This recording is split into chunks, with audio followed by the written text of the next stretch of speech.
नमस्कार दोस्तों, स्वागत है आप सभी का फिर से एक बार हमारे इस YouTube चैनल पर। दोस्तों, जब जब इस दुनिया में बड़ी बड़ी समस्या आई है, तब तब भगवान श्री हरि विष्णु इस दुनिया में अवतरित होकर इस दुनिया का उद्धार किया है।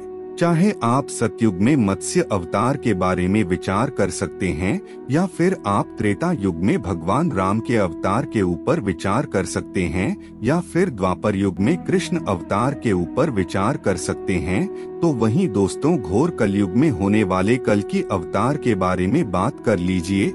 जब जब इस धरती पर पाप बढ़ा है, तब तब भगवान श्री हरि ने अलग अलग गुणों के साथ इस धरती पर अवतार धारण किया है और पापियों का अंत किया है। दोस्तों, जो घोर कलयुग होगा उसने पापियों के अंदर कूट कूट कर भरा होगा, पुण्य अंश मात्र नहीं रहेगा। यहाँ पर भगवान कल की पूरे 64 गुणों के साथ, यानी कि दुनिया में जितने भी गुण होते हैं उन सभी गुणों के साथ अवतार धारण करेंगे और राक्षस कली का अंत करेंगे। दोस्तों, यह जो राक्षस कली होगा यह अपने आप में अत्यंत बलवान होगा। कहा जाता है राक्षस कली के अंदर रावण से 100 गुना ज्यादा बल होगा। अब विचार करके देखिए, रावण कितना बलशाली था, उससे भी 100 गुना ज्यादा बलवान कली राक्षस होगा। विचार कर सकते हैं कि वह राक्षस कैसा होगा। दोस्तों, रावण के अंदर तो कुछ अच्छे गुण थे, जैसे रावण शास्त्र का ज्ञाता था, वेद उसे कंठस्थ थे। लेकिन दोस्तों, जो कली होगा यह अत्यंत क्रूर होगा। कुछ लोग ऐसे होंगे जो कली राक्षस को भगवान समझने लगेंगे और उनकी नजर में भगवान कल्कि गलत दिखाई देंगे। वह भगवान कल्कि को स्वीकार नहीं करेंगे, वह कली को ही सब कुछ समझेंगे। और जो लोग उस ट्रैक में जाएंगे वह लोग बुराई का साथ देंगे, तो वही जो लोग भगवान कल्कि को पहचान चुके होंगे वह सत्य का साथ देंगे। दोस्तों, ऐसी परिस्थिति में यह दिमाग में आता है कि जो राक्षस इतना ज्यादा बलवान और शक्तिशाली होगा कि पूरी दुनिया उसे भगवान समझने लगेगी, तो दोस्तों भगवान कल्कि जो मनुष्य रूप में अवतरित होंगे तो वह इतने बलवान राक्षस से कैसे युद्ध लड़ेंगे। जितना बलवान राक्षस इस दुनिया में कभी आया ही नहीं था, उससे मनुष्य रूपी भगवान श्री हरि भगवान कल्कि कैसे लड़ाई करेंगे, कौन सी युद्ध नीति अपनाएंगे, कैसे हथियारों का उपयोग करेंगे। तो दोस्तों, आज के इस वीडियो में इसी गुत्थी को समझने की कोशिश करेंगे। उन्हीं जिंदा प्रमाणों को जानने का प्रयास करेंगे जो कि साबित करेंगे भगवान कल्कि की ताकत किस प्रकार की होगी, किस प्रकार की उनकी युद्ध नीति होगी और वह कौन से हथियार का उपयोग करेंगे। दरअसल हमें समझना पड़ेगा भगवान श्री कृष्ण अवतार से कुछ चीजों को। दोस्तों, जब भगवान श्री कृष्ण अपना शरीर त्याग रहे थे, उस समय उनका सुदर्शन था, उसे केवल श्री कृष्ण ही उपयोग कर सकते थे, या फिर उसे आप भगवान विष्णु के जो कोई भी अवतार थे वह सुदर्शन चक्र का उपयोग कर सकते थे। इसलिए दोस्तों, जब भगवान श्री कृष्ण ने हत्या कर रहे थे उस समय सुदर्शन चक्र ने खुद को पृथ्वी के अंदर समाहित कर लिया था। लेकिन दोस्तों, इसके पीछे का कारण क्या हो सकता है? तो दोस्तों, कहा जाता है कि भगवान कल्कि जब इस धरती पर आएंगे तब सुदर्शन चक्र धरती चीर कर वापस निकलेगा और उसे भगवान कल्कि धारण करेंगे। किस प्रकार की लड़ाई भगवान कल्कि कली राक्षस के साथ करेंगे, युद्ध की नीति क्या होगी, यह ज्ञान उन्हें भगवान परशुराम से प्राप्त होगा। यह दोस्तों, भगवान परशुराम को भगवान विष्णु के एक अवतार माने जाते हैं। वह आज भी महेंद्रगिरी पर्वत में निवास करते हैं, लेकिन उनकी जीवित रहने का कारण क्या है? तो दोस्तों, यही है सबसे बड़ा कारण। जब कल्कि अवतार यहाँ पर जन्म लेंगे तब भगवान परशुराम उन्हें युद्ध नीति सिखाएंगे, उन्हें शास्त्र नीति समझाएंगे, उन्हें सब कुछ सिखाएंगे, उनके गुरु होंगे।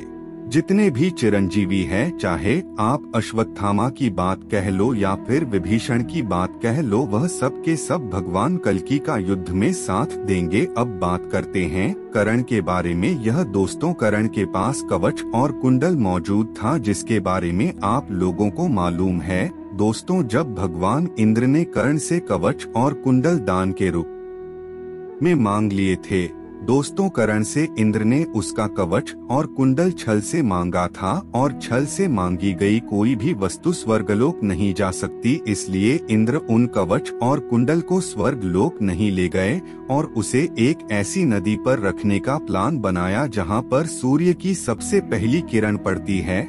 और दोस्तों, वह जगह है उड़ीसा का कोणार्क मंदिर।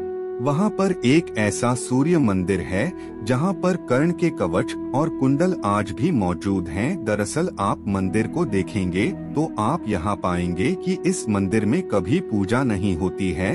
यह बहुत ही बड़ा और विशाल मंदिर है, लेकिन कभी पूजा क्यों नहीं होती और इस मंदिर के होने का कारण क्या है? दोस्तों, इस मंदिर को कई बार तोड़ने की कोशिश की गई, लेकिन असमर्थ रहे। क्यों? आज तक कोई प्रॉपरली अंदर जाकर कि उसे एक्सप्लोर नहीं कर पाया है। इसका जवाब देते हुए बहुत सारे इतिहासकार यह कहते हैं, जो लोग शास्त्रों को समझते हैं वह लोग भी यह कहते हैं कि पूरी पॉसिबिलिटी है कि भगवान इंद्र कर्ण से कवच और कुंडल लेकर यहीं पर रख दिए थे।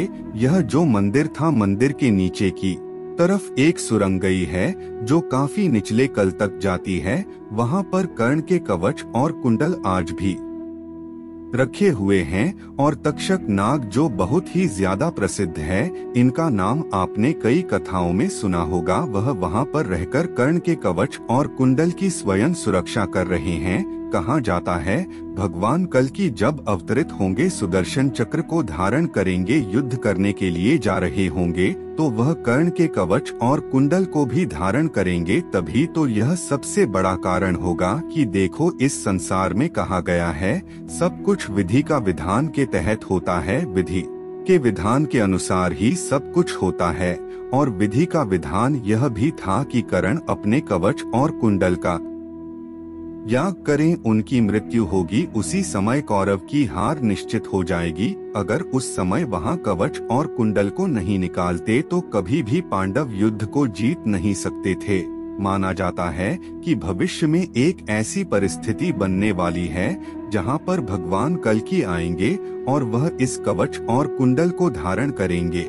दोस्तों, जैसा कि हमने आपको बताया कि राक्षस कली इतना ज्यादा शक्तिशाली होगा कि उसकी युद्ध नीति एकदम नेक्स्ट टू नेक्स्ट लेवल पर होगी, तो इसे युद्ध करने के लिए भी भगवान कल्कि को भी कुछ नीतियां अपनानी पड़ेगी।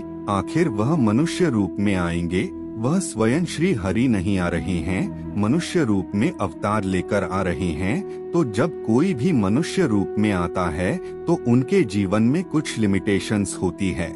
चाहे तो भगवान विष्णु अपनी आंखों के प्रकाश से ही कली राक्षस का अंत कर सकते हैं, लेकिन वह मानव रूप में इस धरती पर अवतरित होंगे और कुछ लीलाएं करेंगे। जैसे भगवान श्री राम के रूप में अवतरित हुए, भगवान श्री कृष्ण के रूप में अवतरित हुए, ठीक उसी प्रकार से कल्कि के रूप में अवतरित होंगे। उन्हीं लिमिटेशंस के दायरे में रहकर इन्हें भगवान श्री कृष्ण का सुदर्शन चक्र धारण करना होगा।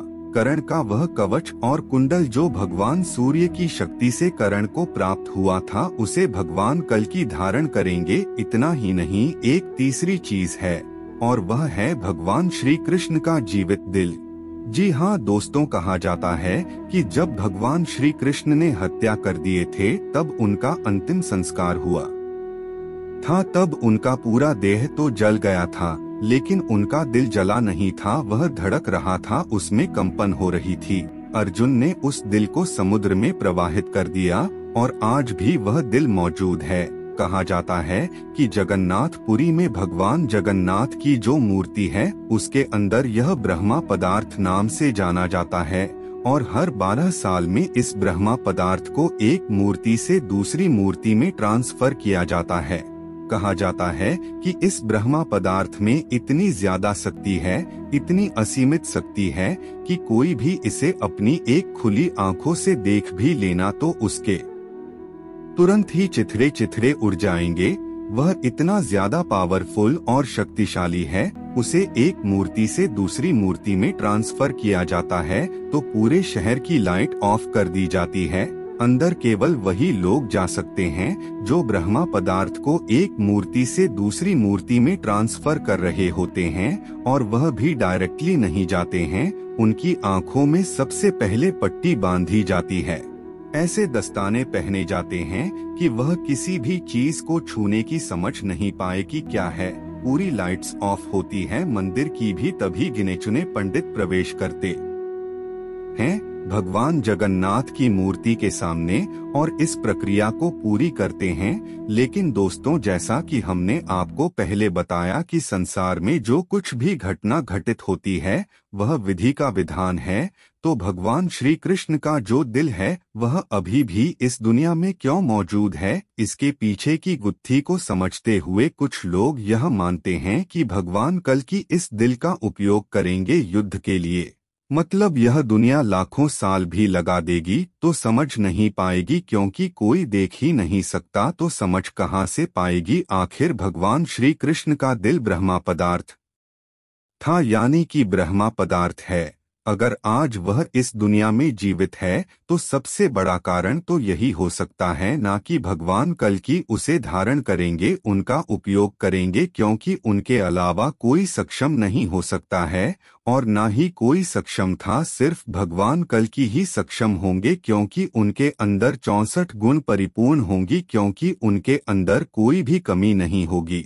ऐसी बहुत सारी चीजें जीवित है इस संसार में जो साबित करती है भगवान कल्कि को। जैसे कि दोस्तों, मातंग कबीला एक ऐसा कबीला है, 41 साल में वहां हनुमान जी मिलने के लिए आते हैं, जिससे यह साबित होता है कि आज भी हनुमान जी इस धरातल पर जीवित है। लेकिन इसके अलावा और कई सारे प्रमाण हैं कल्कि इस दुनिया में आ चुके हैं। लेकिन यहाँ पर फिर से यह प्रश्न खड़ा हो जाता है कि हनुमान जी आखिर क्यों जीवित हैं। तो दोस्तों, यहाँ पर उत्तर मिलता है विधि का विधान के अनुसार। हनुमान जी हमेशा की तरह जैसे हर युद्ध में भगवान श्री हरि के अवतारों का साथ दिया है, उसी प्रकार से भगवान कल्कि का साथ देंगे।